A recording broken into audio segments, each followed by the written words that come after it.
La ministre allemande des Affaires étrangères, Annalena Baerbock, est arrivée à Kiev pour une visite non annoncée.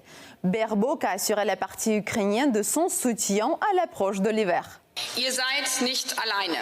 Vous n'êtes pas seul, vous avez des amis et des partenaires solides dans le monde entier, ici et maintenant. Nous restons à vos côtés tant que vous avez besoin de nous, car vous vous battez aussi pour notre liberté commune en Europe. Nous soutenons aussi les Ukrainiens dans leurs préparatifs pour l'hiver. À cette fin, nous augmentons encore une fois notre aide humanitaire d'urgence, 200 millions d'euros supplémentaires pour l'aide d'urgence nécessaire pour l'hiver. Si l'on considère le montant total de l'aide que l'Occident a alloué à l'Ukraine dans son ensemble, il est impressionnant.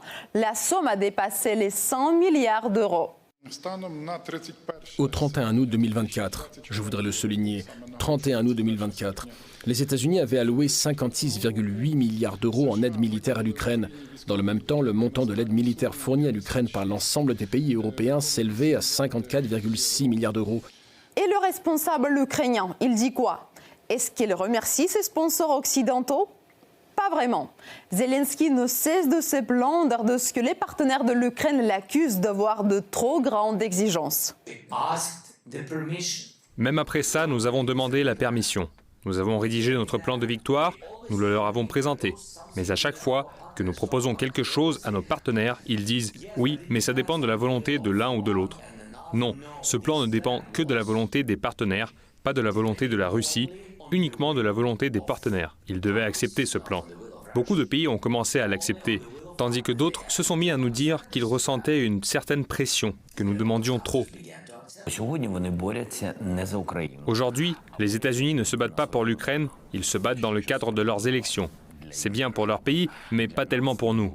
Nous croyons que nous devons rester au centre de l'attention. Nous, citoyens de l'Ukraine, car nous sommes en guerre. Zelensky s'est plaint à plusieurs reprises du fait que Kiev ne recevait pas toute l'aide qu'il demande de ses partenaires occidentaux et également du fait que cela prenait trop de temps entre l'approbation d'une nouvelle livraison d'armes et leur réception par l'armée ukrainienne. Ce faisant, il a souvent tenté d'expliquer les échecs des forces armées ukrainiennes dans la zone de combat en rejetant la responsabilité sur ses partenaires. Et la partie russe, elle réagit comment ? J'ai répété maintes fois que la Russie était non seulement prête à négocier, mais aussi qu'à une certaine étape, au tout début de ce conflit, elle avait mené ces négociations et qu'un accord mutuellement acceptable avait même été élaboré et paraphé par la partie ukrainienne. Mais l'Ukraine a rejeté cet accord sur les conseils de l'extérieur, comme l'ont déclaré les responsables ukrainiens. Mais non, Zelensky est prêt à tout sauf à négocier avec Moscou. Par exemple, pas plus tard qu'hier, la Rada d'Ukraine, le Parlement du pays a même appelé à la mobilisation des femmes.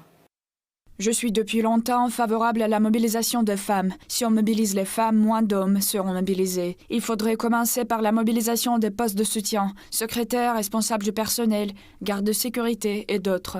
Actuellement, il y a beaucoup de planqués à l'arrière, des milliers d'hommes qui se sont débrouillés et que les unités de combat attendent depuis longtemps. Le deuxième axe important est la mobilisation de la main-d'œuvre, que nous avons totalement oubliée, afin de travailler pour l'économie et accélérer le rythme de l'industrie de la défense.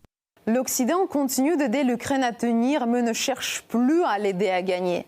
Et le régime de Zelensky semble être dans une impasse dont la seule sortie serait des négociations de paix avec Moscou, ce qu'il refuse.